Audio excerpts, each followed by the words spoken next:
Berline steps up, guns it downfield.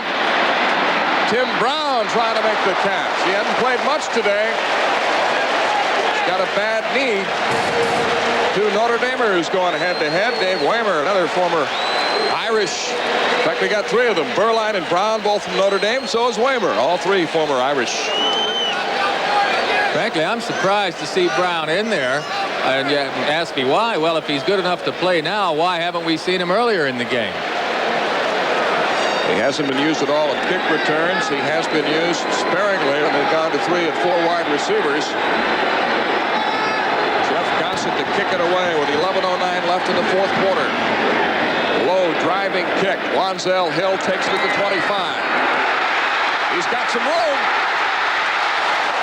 Fine run back by Hill, who's upended to 46 by Steve Strahan. And with 10:57 left in the fourth quarter, the Saints have a 20-6 lead over the Raiders.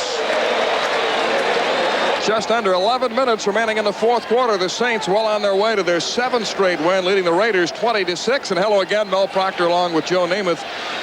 And the Saints are particularly difficult to come from behind and beat, Joe, aren't they? Because they control the ball so well. Well, they've had the best second time in the National League behind the Bears this season in controlling the ball. They've been getting good blocking out there. I tell you, Kantz, the man that replaced the injured Stan Brock, has been doing a good job. I think it's going to be very difficult for the Raiders to try and get the ball back and get some points on the board. And the Saints have no turnovers today. They've done a good job protecting the ball. That's always a key, especially in a tight game. Anytime you turn the ball over, you're asking for trouble. The Raiders have turned it over twice, and of course the big goose egg down there for the Saints. That means a lot. The Raiders with 299 total yards, but they trail by 14 points. First down for the Saints at the 45. Hebert with play action. And a penalty marker down. Hebert trying to get away from Malcolm Taylor and Matt Millen, who are about ready to snap him in half. Here's Jerry Seaman. False start prior to the snap, right tackle offense. You know, I want to lay a little trivia question on our fans, Joe. Now, you know the answer. Who was the New York Jets quarterback prior to the arrival of Joe Namath? And we'll let you think about it a little bit before we give you the answer.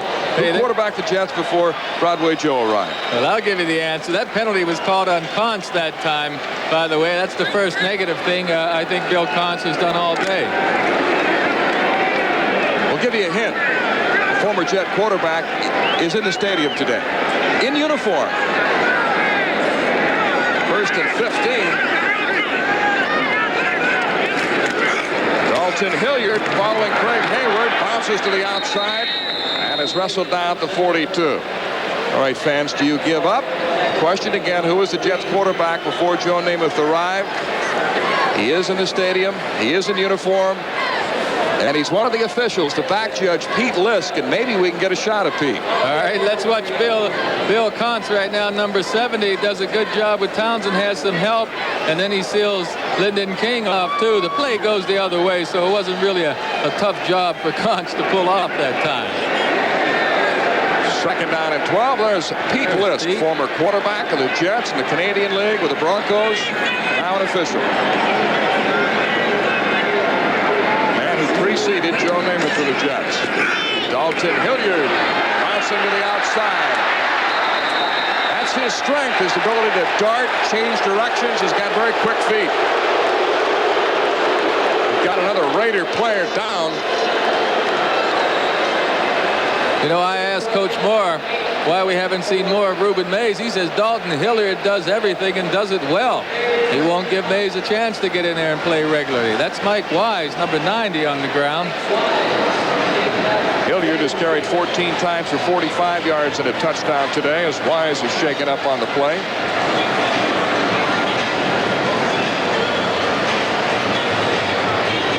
Been a tough day for the Raiders. Jerry Robinson bruised ribs earlier in the game.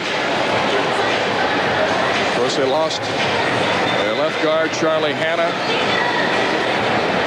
And they have players already injured coming into the game. Howie Long and Stacy Turan. Lionel Washington is banged up. Tim Brown playing briefly despite a bad knee. Willie Gauld is out. Todd Christensen is not in uniform today, so they've really got physical problems. Steve Smith got banged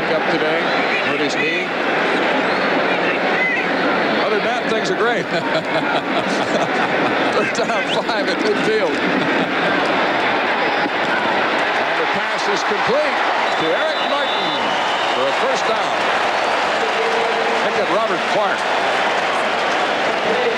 Another one of the short crossing patterns puts Ron Fellows in pursuit right away by taking that short angle across the field. Excellent pass protection.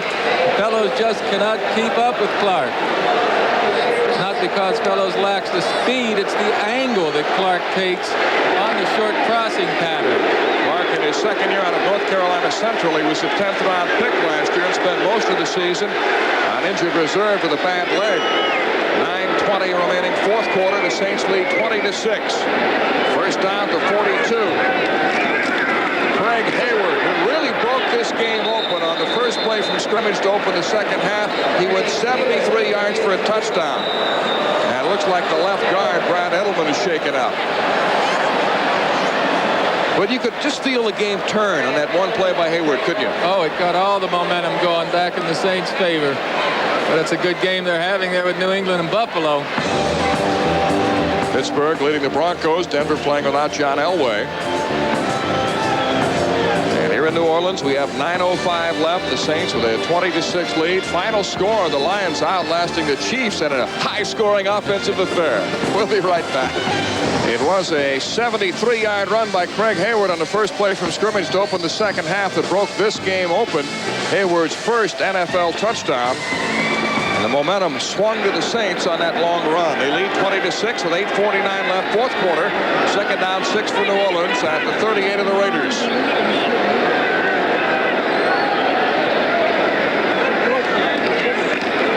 Hayward brought down to 35, a gain of 3 yards. Let's take a look at that 73-yard jaunt by Hayward. Matt Millen had a shot at stopping him, Joe. Oh, sure, the whole Raider defense closed down the hole, but Hayward, with this quickness, quicker foot, he bounces outside and runs right over Rod Fellows. And watch him turn on his speed. Look at this, a 260-some-odd pound fullback. That is amazing. And he's a fine pass receiver and blocker to boot. This guy's got a big future in the NFL. And I'm curious, Joe, you know, that was a great run granted, but what is that insignia on the Saints helmet? That's been bothering me all day. What is that thing? I'll bet that bothers a lot of football fans. We'll get to that after this play. Joe busily flipping through his encyclopedia trying to find the answer as Abear throws underneath, incomplete for Lonzel Hill. Okay, Joe, care to explain that? Well, yes, what it's called is a fleur-de-lis. You know, I always thought it was some kind of a spear or something on the side of their helmet, but it's a flower. Now, I've never heard of a football team wearing flowers on the side of their helmet, or any sports team wearing a flower. Well, I'd have figured that team would have been a bunch of sissies to have flowers on their helmet, but these guys are good. You know, Joe, now that you mention it, I'll bet the fleur-de-lis was some kind of a symbol used in the court of French kings. Well, it certainly was. I'll buy that, since we did get Louisiana from the French. Brian Hansen to punt on fourth down. Gets a little bit too much foot into this one. It'll go into the end zone. I wonder if we took a poll of Saints players, how many could answer that question? What is on the side of your helmet? Who cares as long as we win and get paid?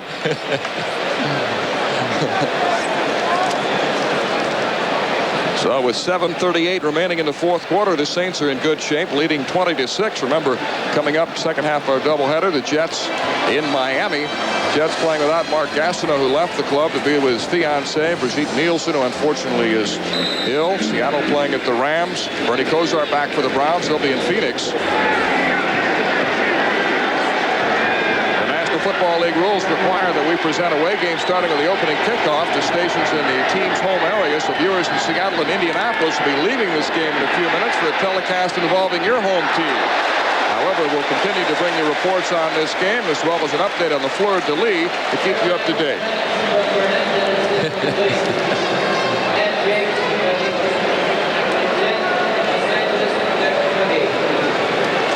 The injured Saint is left guard Brad Edelman, a Pro Bowler last year. And Jim Mora, despite his team's success, has to be concerned about his offensive line. They were down to 7 healthy offensive linemen coming into this game, and now Edelman goes out. He's been replaced by Darren Gilbert when the Saints have the ball. They do have some flexibility, though. Gilbert can play either guard or tackle. The center court can play center or guard, so they've got guys who can play a couple of positions. 2nd and 10 for the Raiders. Steve Berline's pass is complete. James Lofton, who hasn't been heard from much today, for a gain of 8. Lofton coming into this game as the 9th leading receiver all time, and that is his first reception of the game. Well, I'll tell you, it's not any fault of James Lofton. The man's a great receiver. They just haven't been going his way. They haven't gotten the ball around him to make the catch. You get that ball anywhere around Lofton, and James is going to come down with it more times than not. Raiders have 4 wide receivers averaging better than 20 yards per reception, but they have difficulty getting the ball to them. Schrader struggled for 3 quarters, and now Berline is in there. 3rd and 2. Berline downfield, incomplete. Certainly those of you in Seattle will be leaving us to watch the Indianapolis game, and we will keep you informed of the game throughout the rest of the afternoon on NFL Live. Also, those of you in Indianapolis will be leaving us. Well, the picture looking rather bleak for the Raiders as Jeff Gossett comes in to punt, his 7th kick of the day. The Saints, I believe, proving something today, proving that they're real against a pretty good football team despite the injuries. Lonzel Hill calling for the fair catch. The Saints will begin this drive at the 22. Been a remarkable turnaround here in New Orleans, Joe, and you think back to a few years ago when fans were so discouraged they were wearing paper bags on their heads and the team was referred to as the Aints. Now it's tough to get a ticket. Their next 2 home games are sold out. They're on the verge of winning their 7th straight. Well, the Giants have come back to tie Atlanta in the 4th quarter, 16 all. New England and Buffalo still deadlocked in the 4th period. You don't have to say these Raiders, even though they may suffer the 5th loss this season, they haven't lost to any chumps, you know. They've lost to Cincinnati, a good ball club, a playoff ball club. The Rams will lose to the Saints today, possibly. Miami Dolphins is a good team, and the Houston Oilers. So they've been beaten by quality teams down the line. Another solid performance from Bobby Hebert this afternoon. Mistake-free, that's the key, and the pitch to Dalton Hilliard. Saints playing ball control now, something they do so well. And we pause briefly for station identification. This is the NBC television network. WDSU 6 New Orleans. Bobby Hebert gives a lot of credit to former Buffalo Bills quarterback Joe Ferguson, who used to come down to Northwest Louisiana where Bobby played and worked with the quarterbacks. Said he taught me as much as anybody about how to play this game.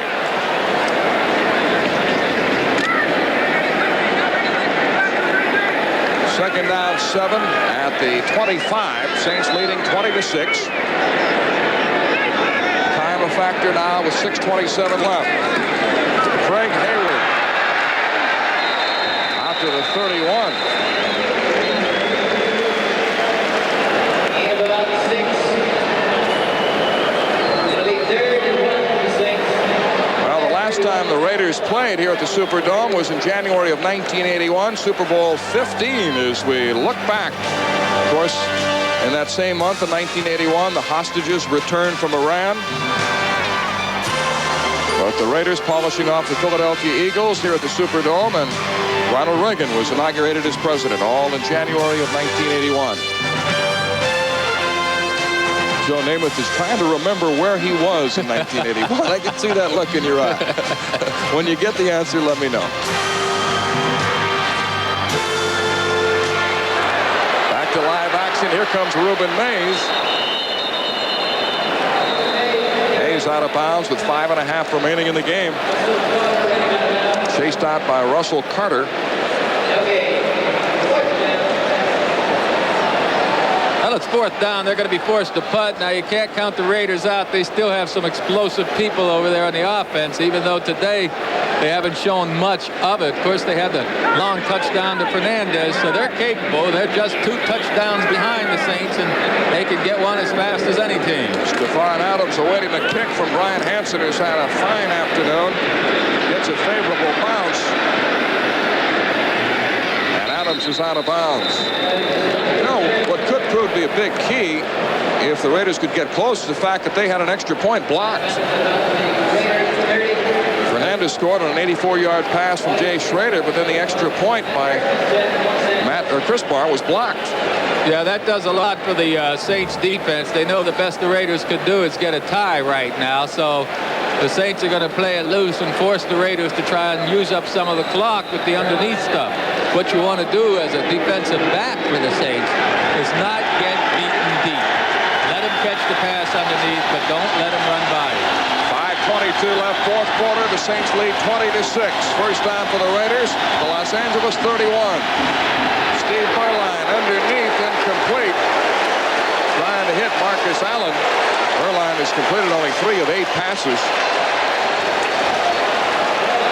If he keeps getting pass protection like that, he's not going to complete anymore. I mean, Ricky Jackson nearly takes his head off.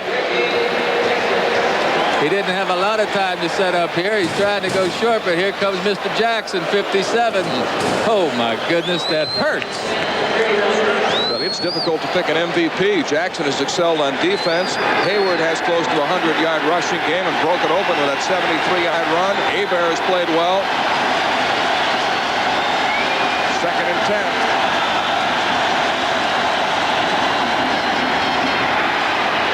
Berline underneath. Pass complete to Tim Brown, the Heisman Trophy winner, who played very little today, and he's brought down to 36. That's his first reception. Ricky Jackson and Van Jakes combining on the stop. If Brown had started the game, and he would have, but for the injury, the Raiders would have started 3 Heisman Trophy winners: Bo Jackson, Marcus Allen, and Tim Brown. Well, what I don't understand is why he's in the game now. Of course, he's leaving the field. It's my belief, if you're well enough to play at this stage of the game, why weren't you well enough to play at the beginning of the game? I'm with you. Third down 3, 4:36 left. Marcus Allen trying to pick up the 3 yards.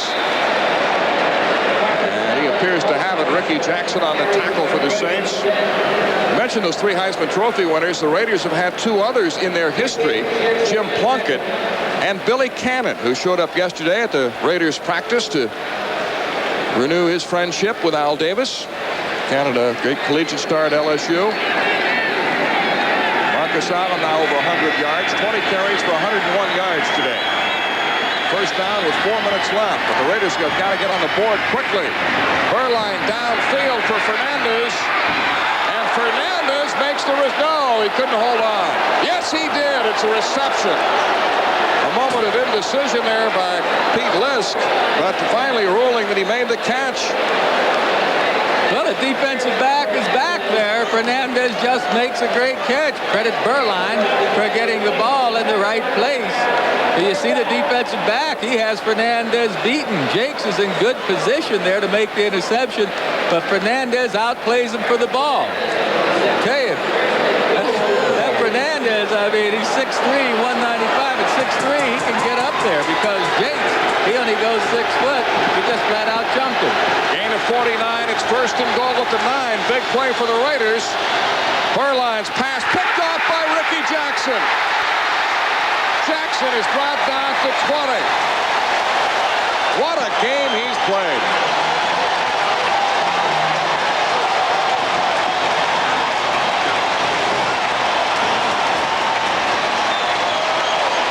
That's Ricky's first interception of the season.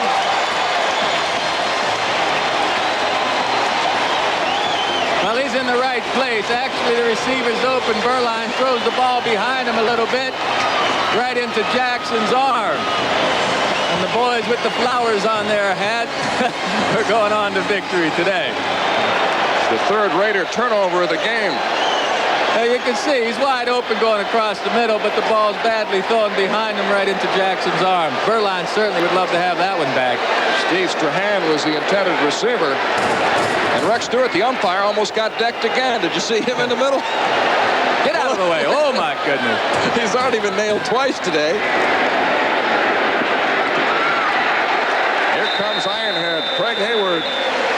What a durable back he is. 3 times last year at Pitt, he carried 40 or more times, and in every game last season for the Pitt Panthers, he rushed for 100 yards or more. But defensively, this man has been a major part of the story today. Ricky Jackson. Hayward now's gone over 100 yards.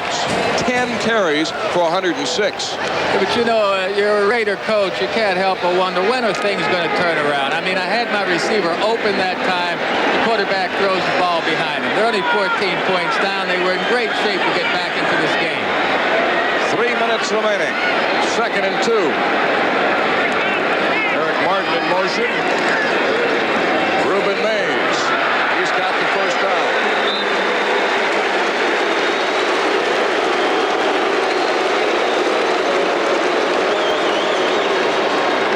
Reuben Mays getting a good hold from his offensive line, enough to give him the first down anyway. Matt Millen, 55, kind of overruns the play, and Mays cuts back behind the pursuit, finds a hole enough to get the first. That's all he needs. Reuben Mays from North Battleford, Saskatchewan, Canada. Coach of the Edmonton Eskimos, Hugh Campbell, who later coached the Oilers, sent a tape of Mays playing in high school. A Washington State's head coach liked the tape, offered him a scholarship, and went on to become two-time Offensive Player of the Year in the Pac-10. First down for the Saints as they control the football as they approach the 2-minute mark. Mays again. Gain of 2 yards for Reuben Mays. Matt Millen on the stop. Bring us down to the 2-minute warning. Who dat in first place? The Saints. Bobby Hebert, number 3. Ricky Jackson, number 57, both figuring prominently in this Saints victory. And with 2 minutes remaining, New Orleans well on their way to their 7th straight win, leading the Raiders 20-6.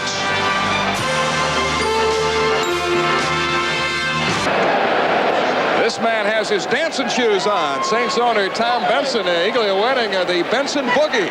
Celebrate a Saints victory. He's a terrific guy, very personable. You and I visited with him at practice yesterday, and his team doing an outstanding job, and he gives all the credit to Jim Mora and his staff. Yeah, and I think Jim Finks has to be mentioned in there too. Yep. Finks helped build this team. Of course, the general manager. Left, and the Saints, this one pretty well wrapped up. Craig Hayward, who broke the game open with a 73-yard touchdown run to open the second half. He's rushed for over 100 yards today. And defensively, Ricky Jackson has had a tremendous game.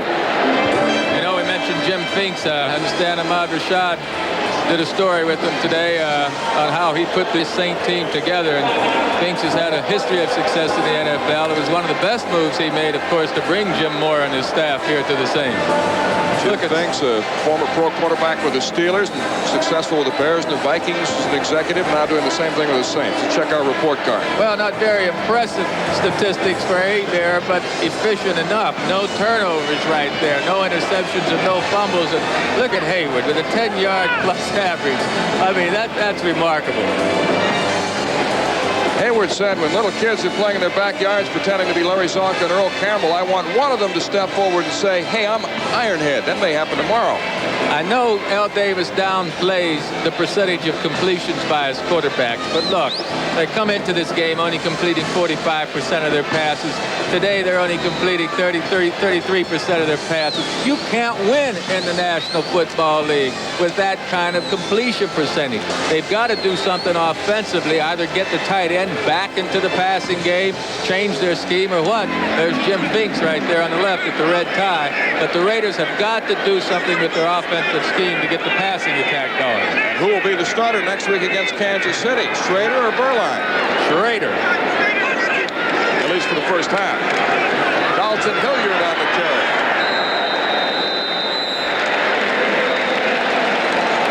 Raiders have one timeout left. The Saints have 3 remaining. Matt Millen and Van McElroy on the stop for the Raiders. You know, this quarterback controversy that the Raiders are having now, I think it's more controversial for the fans rather than the team, because the players on the Raiders team know that Schrader is their man. He's the guy that's going to lead them the rest of the season. It's just a matter of Schrader. And once again, I keep saying this, he's got to work off the rust. He's got to get used to the system. Jim Mora very cautious going into this game. He was very worried about the Raiders' outside speed and Bo Jackson, but Jackson got hurt early in the game. The Saints put so much pressure on Schrader and Berline, they weren't able to get the ball deep. And the Saints have this one pretty well wrapped up. Now the Raiders are playing without Galt too, and Tim Brown they put in late, so offensively they didn't have the weapons they'd like to have. And remember Charlie Hanna, one of their best pass protectors and run protectors at left guard, injured his foot, broke his foot early in the game. Saints trying to win their 7th straight against the AFC.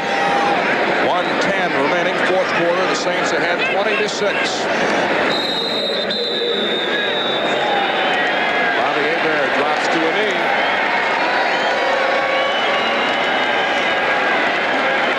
Well, it's certainly difficult to pick a most valuable player this afternoon, but we had to do that.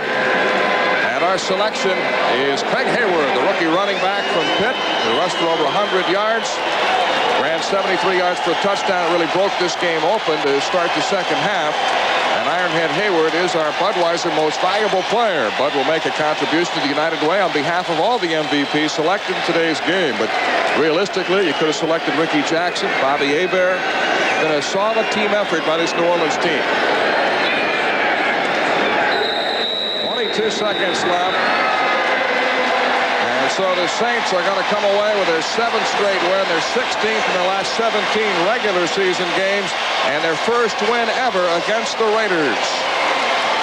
So the final score from the Superdome this afternoon, the New Orleans Saints 20 and the Los Angeles Raiders 6. And it's time for the Benson Boogie. Get down, Mr. Benson. Well, the Saints win it by a score of 20-6, and we'll be right back.